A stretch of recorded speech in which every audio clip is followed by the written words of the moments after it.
Selamat datang di konten saya. Silahkan tonton sampai habis biar nggak salah paham, terutama Kadun. Bletak! Jelang kunjungan Anies Baswedan ke Aceh, muncul surat pembatalan izin yang dikeluarkan oleh Pemda Aceh terhadap penggunaan lokasi yang akan digunakan sebagai tempat silaturahmi Akbar Anies di Aceh. Meski demikian, DPW Nasdem Aceh memastikan hal tersebut tidak akan membatalkan kunjungan Anies Baswedan ke Aceh. Ya, kita ngomongin Anies lagi. Iya kan, weekend-weekend. Nah, jadi memang kondisi makin panas menuju tahun politik 2024. Banyak pihak sudah mulai menjajaki safari politik dan melakukan kunjungan ke daerah-daerah. Salah satunya ya Anies Baswedan sebagai calon presiden yang diusung Nasdem untuk pemilu 2024. Ia telah menjalin hubungan politik dengan PKS dan juga Demokrat. Meski kemudian baru Nasdem yang secara resmi mendeklarasikan Anies sebagai bakal calon presiden dalam pemilu 2024 nanti. Nah, buat itu, selama beberapa bulan terakhir, Anies dan juga Nasdem rutin mengagendakan safari politik ke berbagai daerah di Indonesia. Nah, safari politik Anies dan Nasdem tidaklah mulus. Banyak hal yang membuat situasi di daerah-daerah bergejolak. Semenjak kabar safari politik Anies ke berbagai daerah, banyak ditemukan spanduk-spanduk penolakan.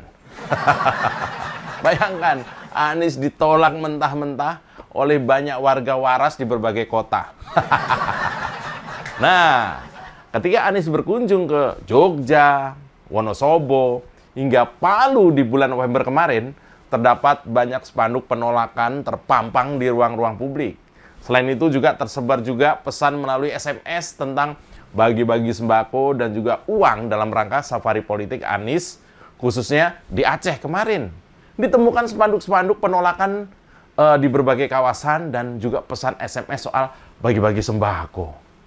Wah, awal bulan Desember ini dibuka dengan kabar-kabar soal kemelut perizinan lokasi safari politik Anies di berbagai daerah. Pada 2-3 Desember ini, safari politik Anies rencananya akan dilakukan di sebuah taman di Banda Aceh. Begitu juga dengan Pekanbaru dan juga Padang. Nah, rencananya itu tadinya di daerah-daerah itu akan dikunjungi Anies. Tapi tiba-tiba pemerintah daerah mencabut izin untuk pemakai lokasi safari politik itu.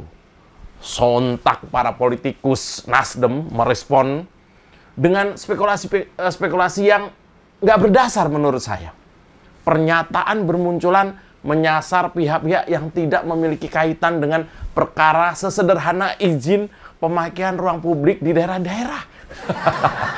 Ini dia tanda-tanda Nasdem memanfaatkan situasi dengan playing victim.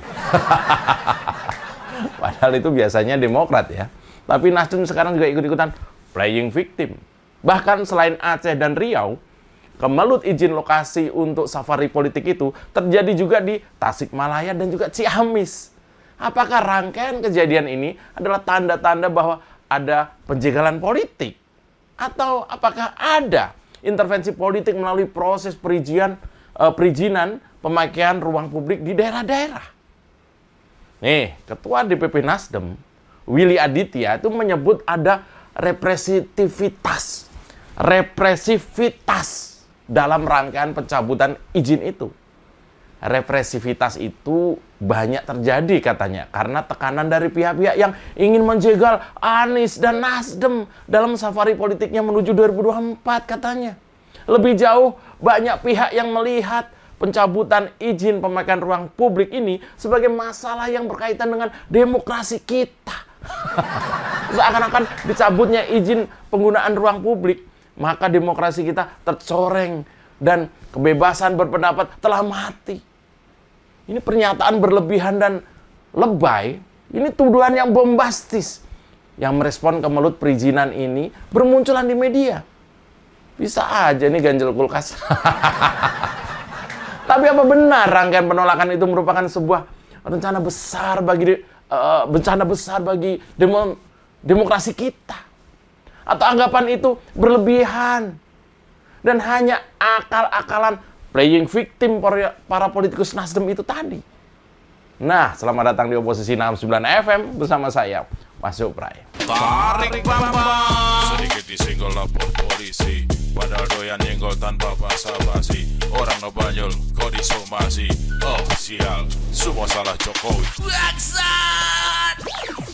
Jadi begini ceritanya, bos. Tampaknya rangkaian kejadian itu bukanlah kematian demokrasi kita, tapi sekedar masalah teknis perizinan dari pemerintah daerah. Bahkan tak ada kaitannya dengan Jokowi, pemerintah pusat, atau pihak-pihak yang dianggap merepresi Anies. Pernyataan bombastis soal perkara perizinan ini hanya sekedar tong kosong yang nyaring bunyinya. Toh kemelut ini hanya masalah perizinan yang sangat teknis, receh. Mau jadi capres kok kayak gini aja dibuat masalah besar. Bahkan cenderung digede-gedein buat meraih simpati publik. Entah waras. Faktanya, di Aceh, penolakan izin pemakaian Taman Ratu Safiyatuddin itu untuk safari politik Anies itu disebabkan oleh taman yang sedang diperbaiki. Lagi renovasi, bos. Menurut Kepala Dinas Kebudayaan dan juga Pariwisata Aceh, Almuniza Kamal, Taman Ratu Safiyatuddin itu memang sedang ada dalam tahap perawatan dan rehabilitasi. Ini nggak peduli Anies soal-soal kayak gini. Itulah mengapa izin penggunaan taman tersebut dicabut oleh dinas terkait. Bukti lain, pada tanggal yang sama, ada permohonan izin yang dicabut juga untuk penggunaan taman itu. Surat pencabutan izin pun dikeluarkan pada tanggal yang sama. Surat pencabutan izin yang beredar di media sosial seakan-akan menjadi legitimasi bagi pernyataan politisi Nasdem tadi untuk berbicara tentang bencana demokrasi. Seakan-akan ada intervensi politik yang terstruktur oleh aktor-aktor politik di Jakarta. Atau ada pendapat yang muncul bahwa terjadi intervensi dan penjegalan dari aktor di Jakarta terhadap safari politik Anies ke daerah-daerah. Saya kasih tahu ya, pemerintah pusat mana peduli dengan aksi-aksi Anies di daerah yang ente sampaikan tadi, bos. Terlalu receh. Bodoh amat sebenarnya. Padahal pencabutan izin acara pada tanggal yang sama di Taman Ratu Safiyatuddin itu tidaklah pandang bulu. Pada tanggal yang sama ada juga pencabutan izin terhadap acara rally wisata di taman itu. Jelas bahwa acara itu bukan acara politik seperti yang dilaksanakan Anies dan Nasdem. Prosedur dan izin pemakaian ruang publik itu sudah jelas bukan urusan politik, bos. Dari fakta tersebut jelas sudah bahwa pernyataan para politikus Nasdem tentang represivitas dan bencana demokrasi hanyalah omong kosong belaka. Masing-masing pemerintah daerah sudah punya prosedur dan skema yang tertib tentang perizinan pemakaian ruang publik, bos. Toh ruang publik adalah ruang milik rakyat. Ia adalah milik banyak orang. Sehingga butuh kepatuhan pada prosedur untuk menggunakannya. Pernyataan-pernyataan politis yang berlebihan soal kemelut izin tampak sekali tidak berdasar pada fakta. Apalagi kalau dikaitkan dengan teknis perizinan ini dengan represivitas dan penjegalan pada demokrasi. Asik ya? Keren ya? Agak puitis sedikit. Aduh, ngemeng aja ente nis. Nah, para politikus Nasdem perlu memastikan perizinan dan persuratan dengan pemerintah daerah lebih dulu dong. Lalu kemudian bisa teori panjang lebar soal demokrasi kita dan represivitas tadi. Seorang sastrawan Inggris bernama George Eliot, tahu kan? Agak ngotak sedikit nih, tapi Kadun pasti nggak kenal. George Eliot itu bilang, mustahil melakukan hal besar secara impulsif jika tidak mengurus hal-hal kecil dengan baik. Jika tidak bisa mengurus hal-hal kecil yang baik. Nah, kayaknya nih para politikus Nasdem perlu menyimak George Eliot ini bahwa sebelum membicarakan hal-hal besar soal tuduhan intervensi politik dan demokrasi kita, diperlukan dedikasi untuk mengurus hal-hal kecil seperti surat menyurat dan perizinan dengan baik.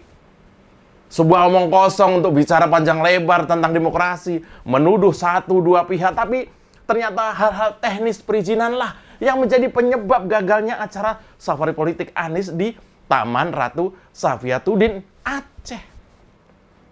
Nah, setelah pencabutan izin, kunjungan Anies ke Aceh tetap dilaksanakan sesuai jadwal dan perencanaan semula kayaknya sih ya. Safari politik Anies di Tanah Rencong sebutannya kan, itu akan dilakukan kemarin di mana tuh? Di lapangan bola desa Pangu. Lokasi itu sih nggak jauh dari kantor Nasdem Aceh ya. Tampaknya rangkaian safari politik Anies akan berhadapan dengan masalah-masalah serupa. Mulai dari persoalan izin pemakaian ruang publik, spanduk-spanduk penolakan, sampai SMS yang menyebar kabar soal pembagian sembako. Apakah semua itu merupakan instruksi aktor-aktor politik dari Jakarta? Atau hanya fenomena politik yang wajar terjadi di daerah? Dibandingkan misalnya mengeluarkan pernyataan akal-akalan playing victim tadi. Sepertinya kita perlu membahas perkara faktual di lapangan saja. Hal itu mestinya menjadi perhatian para politikus Nasdem yang lebih dulu berspekulasi sebelum membicarakan fakta-fakta nyata di lapangan. Ini kemelut perizinan di Banda Aceh, kemudian juga di Riau dan beberapa daerah merupakan perkara teknis perizinan itu loh maksudnya. Merupakan pemikiran yang konyol kalau melihat kemelut proses menyurat perizinan di daerah sebagai represi politik atau pencideraan pada demokrasi. Lebay. Apalagi kalau mengaitkan pemerintahan pusat, Pak Jokowi, atau pihak-pihak yang jauh di Jakarta sana sebagai dalang bagi hal-hal kecil semacam ini. Terlalu besar urusan mereka untuk sekedar mengurus tetek bengek. Pernah lihat tetek yang bengek? Daripada sekedar mengurus tetek bengek, penolakan izin pemakaian ruang publik, menyitir pernyataan George Eliot, tampaknya Nasdem dan koalisinya perlu mengurus surat menyurat perizinan dengan baik sebelum mengurus hal-hal besar soal demokrasi kita. Nggak usah gonggong apa-apa, nggak usah nyatek, nggak usah lebay soal apa-apa tuh salahnya Pak Jokowi kalau ternyata nggak becus mengorganisir kegiatan sesuai dengan aturan di tiap daerah. Saya Mas Jopray, salam bletak. Tarik bambang, sedikit disenggol lapor polisi, padahal doyan nyenggol tanpa basa-basi. Orang no banyol, kok disomasi. Oh sial, semua salah Jokowi. Kita dukung aksi melawan intoleran, radikalisme, dan juga terorisme demi Indonesia yang lebih baik dengan cara subscribe di kanal 245 TV. Makasih.